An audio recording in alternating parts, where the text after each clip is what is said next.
Fala, meu povo! Vim bater um papo sincerão com vocês, como vocês já viram no título desse vídeo. Eu quero falar um pouquinho sobre essa mania que os criadores de conteúdo e a galera que era fã de Game of Thrones tá tendo essa semana, depois da estreia de His Dark Materials, de dizer que His Dark Materials, também conhecida como Fronteiras do Universo, é a nova Game of Thrones. E como muito fã que eu sou, tanto de Fronteiras do Universo quanto das Crônicas de Gelo e Fogo, eu acho que é legal eu bater esse papo com vocês aqui, porque boa parte da galera que tá aqui no nosso canal chegou por conta de Game of Thrones. Então, como a gente vai fazer uma cobertura de todas as temporadas que tiverem de Fronteiras do Universo, e vamos fazer cobertura também de todos os spin-offs e todos os livros que forem lançados das Crônicas de Gelo e Fogo, eu acho importante a gente separar o joio do trigo aqui, para vocês entenderem qual é o nosso posicionamento aqui no canal e principalmente como que a gente enxerga essas duas histórias e o lançamento dessas séries que estão acontecendo sobre as duas coleções de livros e tudo mais.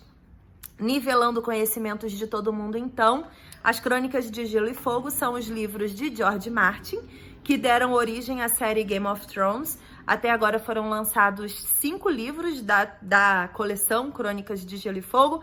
Existem alguns outros livros que eu não estou citando aqui nesse momento, mas esses 5 livros eles começaram a ser lançados pelo George Martin em 1996. E, paralelamente, temos a coleção Fronteiras do Universo, que é uma trilogia lançada pelo autor Philip Pullman, e o lançamento começou em 1995. Depois teve uma outra trilogia lançada por ele que complementa a trilogia principal, que foi lançada ali nos anos 2000, e é o que compõe, basicamente, o universo das Fronteiras do Universo. Essa coleção de livros do Philip Pullman está sendo usada agora como base para fazer a adaptação da BBC e da HBO, que é uma coprodução, para a série His Dark Materials, Fronteiras do Universo. Eu sei que existe uma tendência muito grande a gente achar que o entretenimento fica tentando substituir uma história por outra, porque deu certo aqui, então vai dar certo ali com certeza. Então eu acho legal a gente desmistificar algumas afirmações que algumas pessoas estão fazendo na internet, porque eu não acho justo colocar uma carga, principalmente de expectativa gigante sobre uma história que não promete em momento nenhum entregar essa expectativa que as pessoas estão aí prometendo e enfatizando e tudo mais. Game of Thrones foi a primeira série de televisão medieval de grande sucesso. Não foi a primeira. Antes de Game of Thrones, antes da HBO, lá em 2010, decidir lançar a primeira temporada de Game of Thrones, nem a própria HBO acreditava no sucesso da série. E antes disso, outros conteúdos já haviam sido lançados em diversos canais, não só nos Estados Unidos, mas na Europa principalmente, que é o lugar que mais viveu esse período, a Idade Média e tudo mais. Então eles têm muita referência, muitas histórias, muitos contos.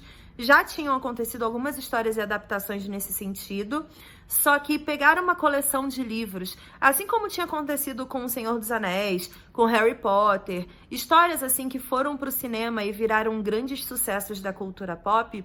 Foi meio que a primeira vez que um canal de televisão meio que acreditou e investiu nesse tipo de conteúdo.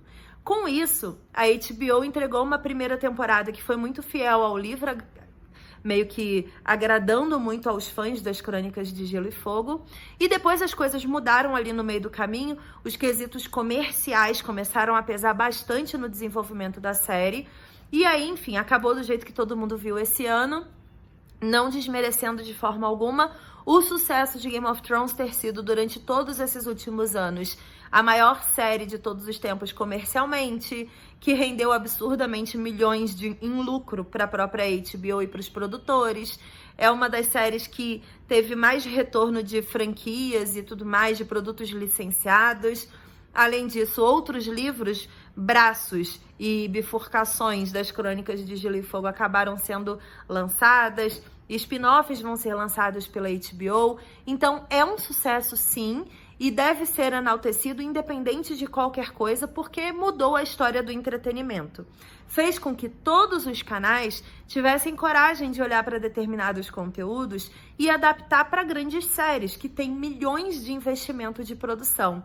Por conta do sucesso de Game of Thrones, a gente já teve outros conteúdos sendo produzidos pela Netflix, pela BBC, pela própria Amazon e por diversos outros canais, como por exemplo a Fox. A gente tem Outlander, que é uma série adaptada também de uma coleção de livros, trata, enfim, de outro tipo de história, é uma história mais contemporânea, por mais que tenha viagem no tempo, ainda assim é uma história que começa de forma muito contemporânea. Então, a gente tem outros canais trabalhando meio que em consequência também de Game of Thrones, com outras coleções de livros de fantasia de muito sucesso. Em consequência disso, por ser uma literatura britânica, Fronteiras do Universo, acabou que a BBC comprou os direitos para produzir a série. E nos últimos 4 anos ela tem trabalhado no desenvolvimento de Fronteiras do Universo. Só que por conta de uma quase falência desse canal britânico, há uns 2 anos atrás, acabou que a HBO entrou como coprodutora e caminhou com o desenvolvimento dessa série. Muito também em resultado do sucesso que teve Game of Thrones e do público que se formou ali em volta daquele canal. Eu acho muito engraçado quando as pessoas diferenciam, por exemplo, um canal de televisão de um canal do YouTube. A premissa para a criação de conteúdo é a mesma. Quando você entende que você criou um público engajado em um determinado assunto, você busca a satisfação desse público. E é isso que a HBO está fazendo. Quando ela decidiu entrar como coprodutora de His Dark Materials, ela decidiu agradar novamente o mesmo público que havia se formado ali dentro da audiência dela. E esse público, ele estava engajado em diversos conteúdos de entretenimento e não só em Game of Thrones. E agora, quando finalmente estreou His Dark Materials, eu acho quase que injusto com a história de His Dark Materials dizer que ela é a nova Game of Thrones. Primeiro que eu acho que esse não é o propósito inicial da série. Ela tem a sua própria filosofia, a sua própria fantasia, o seu próprio universo. Ela não se inspira em absolutamente nenhum outro universo.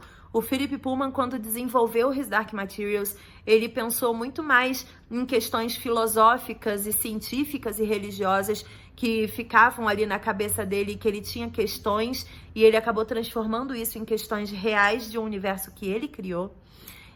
O lançamento do livro dele, inclusive, foi antes de George Martin lançar As Crônicas de Gelo e Fogo. Então, já existia Fronteiras do Universo no mundo que George Martin escreveu Crônicas de Gelo e Fogo. E eu acho quase que indelicado com a saga dizer que ela está sendo uma substituta, sendo que ela não se propõe a ser substituta. Se um fã de Game of Thrones, que é muito apaixonado por cultura medieval, histórias medievais e grandes batalhas épicas e tudo mais, ligar para assistir His Dark Materials, como aconteceu essa semana, essa pessoa não vai encontrar a mesma coisa que via em Game of Thrones. E não é para encontrar mesmo. Então, como defensora de que cada universo tem a sua história, o seu propósito e o seu valor, eu acho que é legal a gente conversar com vocês sobre isso aqui. Como vocês sabem, eu sou muito fã de His Dark Materials. A gente está fazendo cobertura desde o primeiro episódio, na verdade, desde antes. Eu fiz vídeos de esquenta e tudo mais. Eu estava muito ansiosa para a estreia dessa série nova da HBO. Eu acho que a adaptação tá muito incrível. Ela tá entregando exatamente o que a história se propõe a entregar, que é uma discussão filosófica muito acima de qualquer CGI. É uma satisfação de poder discutir determinados assuntos, de colocar ali um contraponto entre ciência e religião, que é o que o Philip Pullman gosta de fazer. Então, não é uma série dedicada àquelas pessoas que são advogados da regra do CGI. Eu vi algumas pessoas, por exemplo, criticando que os Daemons, que são os animaizinhos que tem na série, eles estão com um CGI fraco, é porque o propósito não é que eles tenham um CGI de cinema realmente. Eles precisam existir e executar as suas funções na série, mas eles não precisam ser animais perfeitos, porque, enfim, é uma série de ficção e a gente sabe, a gente é adulto, a gente sabe disso quando a gente vê um produto ali na televisão. Eu acho que também tem uma outra coisa que essa série se propõe, que é te mostrar um mundo mágico que questiona, inclusive, como é que fala? Que em Westworld fala que questiona a natureza da sua realidade. O Philip Pullman já fazia isso em Fronteiras do Universo. Ele vai questionar o tempo inteiro a natureza da sua realidade e eu tenho certeza que vocês vão se impressionar bastante com essas discussões. Então, sempre que alguém perguntar para vocês ou disser para vocês que His Dark Materials tem a proposta ou gostaria ou vai substituir Game of Thrones, tenha personalidade para dizer que não, que existe um espaço no seu coração e na sua mente para pensar e gostar de Game of Thrones e outro espaço separado na sua mente e no seu coração para amar e gostar de Fronteiras do Universo. Assim como quando você foi ao cinema ver Harry Potter, você em momento nenhum pensou que Harry Potter tinha a pretensão de ser o novo Senhor dos Anéis e vice-versa. Então eu acho que a gente precisa ser talvez um pouco menos guerreiros de batalha na hora que a gente vê todas essas sagas. Não tem motivo para ter discussão, para ter briga na internet, principalmente entre fandoms. Eu acho que cada um tem que ler o que quer, tem que consumir o que quer, tem conteúdo de entretenimento pro estilo de todo mundo. Não tem por que a gente ficar comparando e nem pesando uma coisa ou outra. Eu torço muito para que Fronteiras do Universo seja um grande sucesso, assim como foi Game of Thrones, assim como foram diversas outras séries. Da mesma forma que eu torço para Senhor dos Anéis na Amazon ser um super sucesso, da mesma forma que eu torço para que The Witcher na Netflix seja o grande sucesso, e como eu torço também para que talvez o Disney Plus coloque aí uma série de Percy Jackson pra gente ter uma história maneira também para consumir sobre esse universo que é tão rico e tão maravilhoso.